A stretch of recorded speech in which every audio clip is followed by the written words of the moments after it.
the DOJ is getting very, very serious about trying to destroy crypto.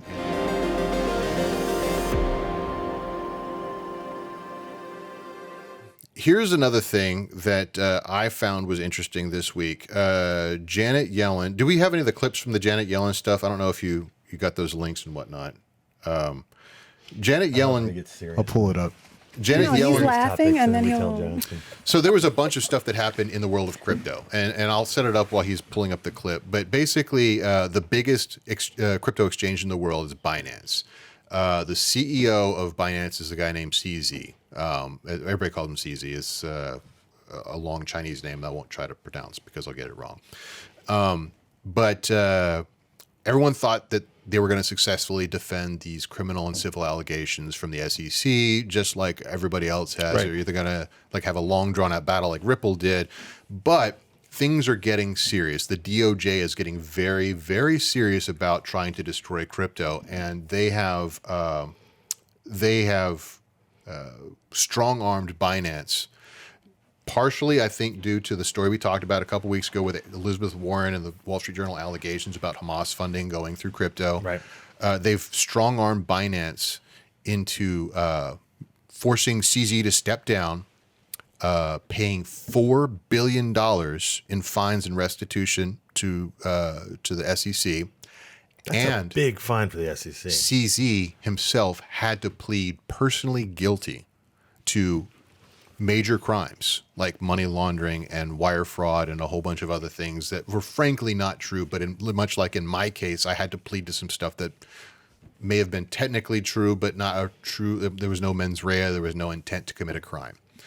In fact, Binance historically has been one of the most positive actors in the crypto industry because they maintain a fund for people that are scammed, not even by through their organizational properties, but people that are scammed in general to make people whole. So other DeFi projects where problems have arisen, if a customer of Binance has been affected, they'll try to make them whole out of that. They call it the Seifu Fund. He's been a good actor for crypto, and the DOJ and the SEC specifically forced him to what may be a 15-month to 25-year sentence. We don't know yet. Wow. They're restricting his travel, so it's likely that some sort of criminal penalty in prison is going to come up out of this. Anyway, I don't know what clip you're talking about, so I pulled this up. I don't know. Oh, this is the funny one. She can't pronounce Binance. It was the one that was on that thread. I said, does this sound like a good guy? This is her just saying Binance. Maybe we need younger people in government. Binance. She's Binance.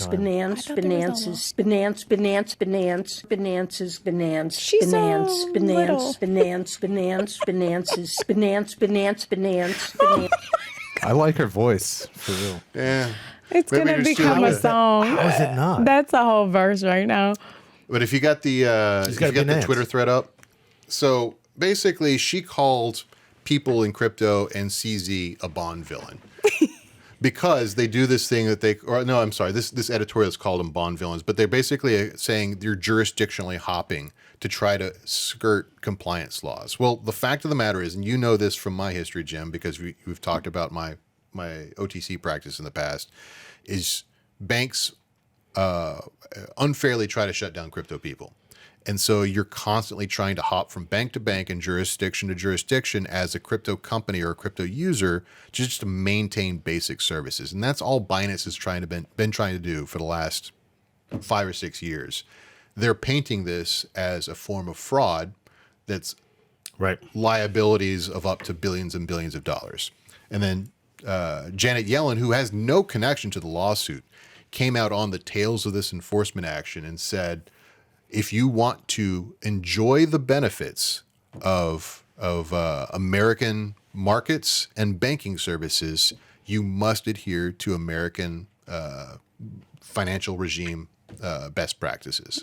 This was her phrase, and that the general.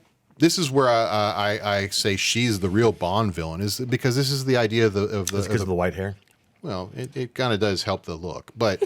The idea that the general press, Wall Street Journal, New York Times, and even independent bloggers like this Substack writer is painting CZ as the bad guy, when Does Janet Yellen's statement sound like the statement of a good guy? No. No. No, it just sounds like someone making something up so they can. It sounds like you're going to do it my way or the highway. Justification. Yeah. You know? Justification. But yeah, it just sounds like very common. It's not. Is it extortion? Are we going to say it's extortion? I feel like or it's blackmail? extortion is the phase that praise this week. Extortion if the government does it. I mean, they're doing it at the point of a gun. It's extortion of the highest order. But isn't everything done like that across the street? That's what I was saying. Did I put a like, gun at you feel- guys to get you here? No, I you're don't not the know. You government. kind of said. No, I'm just kidding. I'm kidding. You did give me the option. Yeah. Hey, thanks for watching The Merge. We've got a ton more stuff for you to watch on YouTube, on Instagram, on TikTok, everywhere. Check us out.